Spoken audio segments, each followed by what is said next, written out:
listen for a book hangover. My name is Rochelle. I am married to a wonderful man, and we have two gorgeous kids. I have always been a book lover. I actually started a book review blog by the same name about 6 years ago, but I have had to since put it on the back burner to raise the children, and time just got away from me. But now that they can entertain themselves, they're going to school now and everything, I can finally get back to writing and talking about books. So today I'm going to go over my February wrap-up of what I've read and what I did not finish, or DNF. And some of the books I am going to show you, but some of the books, disclaimer, I borrowed from the library because, again, I have two children and I don't want to buy books all the time. So I borrow them before I decide if I want to buy them or not. So any books that I have spoken about in this video, please check my description afterwards, and they will be linked down below and give you more information about them. My first discussion is going to be about the books I DNF'd. The first one I DNF'd was an audiobook. I don't always do audiobooks, but when I like to work out or I'm driving in the car to and from work on the weekends, I like to listen to something other than music sometimes. So I read the first book of the Percy Jackson and the Olympians on audiobook, but the second, and so I decided to listen to the second book, The Sea of Monsters. And although I did really like the story, I did not finish it because I just was not in the mood for an audiobook at the time, as a lot of us, have been through. So I put that on the back burner until I want to listen to something again. So my second book that I DNF'd was Love Unending by Becky Thompson. It's Love Unending, Rediscovering Your Marriage in the Midst of Motherhood. Now this book was really very interesting, but I only read about, it goes by the days, and she talks about different tips on each day. There's a tip on what you can do to make your marriage better, and which I really like that. Like the first one was, let me give you a little hint of it, was greet lovingly, and you're supposed to greet your husband when he comes in from work or you come home from work, lovingly, give him a kiss, don't keep doing what you're doing, doing the dishes, whatever it may be, reading a book for me.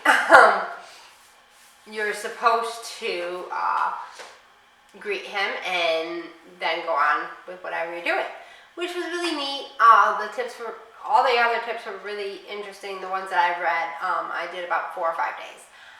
But then it starts to get kind of religious, and like you want to pray to God about things. And I am not a religious individual. I thought maybe I could skip that part of the book when I got it, but that was not the case, and I am going to donate it for somebody who it's more for. So I also didn't write in it. It's journal entries in it. I did not write in it. I wrote in my own notebook all the tips and questions and stuff. So that was my other one that I did not finish.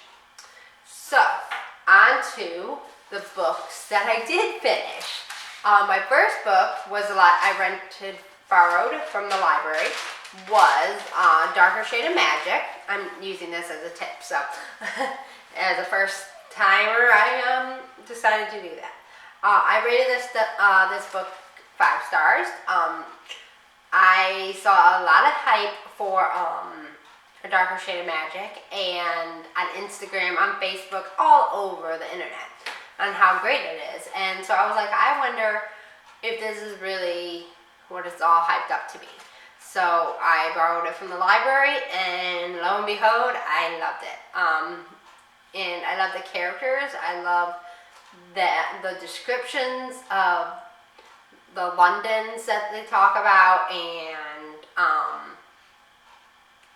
Kel and his battle with Holland and his battle with himself. It was a great read. So I can't wait to finish the whole series, which will go on a different month. My second book was One Summer Day in Rome by Mark Lamprell.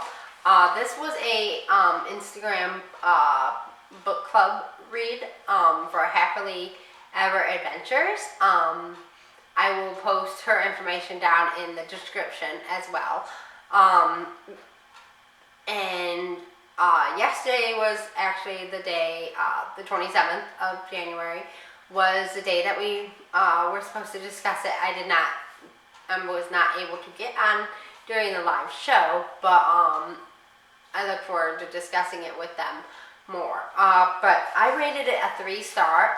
The narration was Rome itself, which I found a little weird. It would have been, at first I'm like, oh, this could be cool.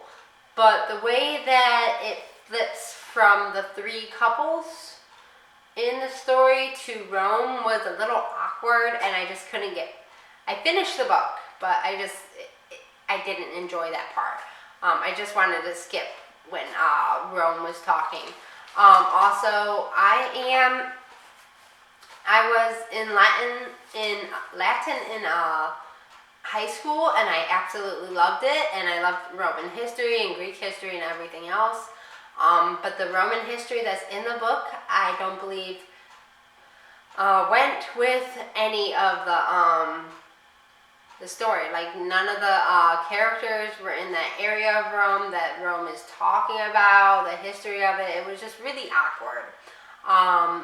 So I couldn't rate it over a 3-star.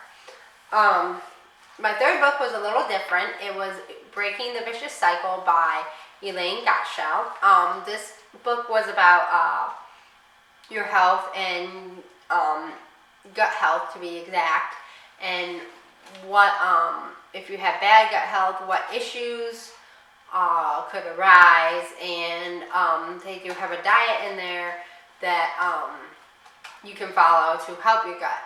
And being the first month of 2018, I've been really into talking about and reading about health and losing weight and everything, so I really thought that was interesting, and I rated that a 4-star. So that was that. My 4th book that I finished was Love and Other Trainwrecks. I absolutely adored this book by Leah Conan. I received this from Shelf Love Crate in one of their subscription boxes, along with some other cool items, cool book merchandise. And this was in their Cozy Reads box, and it was definitely everything it was cracked up to be. I loved it. It was a young adult contemporary romance that Ami, I'm going to totally butcher her name, I apologize, Ami and Noah, yeah, met on a train one night, going to meet their families, and they met and the train breaks down, and so they go kind of on this 24-hour adventure together. And it was really funny, and it was cute, and it wasn't, I mean, yes, it was cliche. I mean, it's young adult, contemporary romance. It's gonna be a little cliche, but I loved it. I could not put it down. If I didn't have my family or a job or anything, I would have probably finished it one day, maybe. I ended up finishing it in about no, three days I finished it. And I definitely recommend it to anybody who loves contemporary romance, and especially young adult romance. It was a really good book. And so that is my wrap up for January. I hope you guys really enjoyed it, and I hope that you come back and see the other videos that I will be posting. And you can also check me out on my blog, Medicine for a Book Hangover, and on my Instagram, same name, and Twitter, the same name. And all that will be in the description below, and happy reading.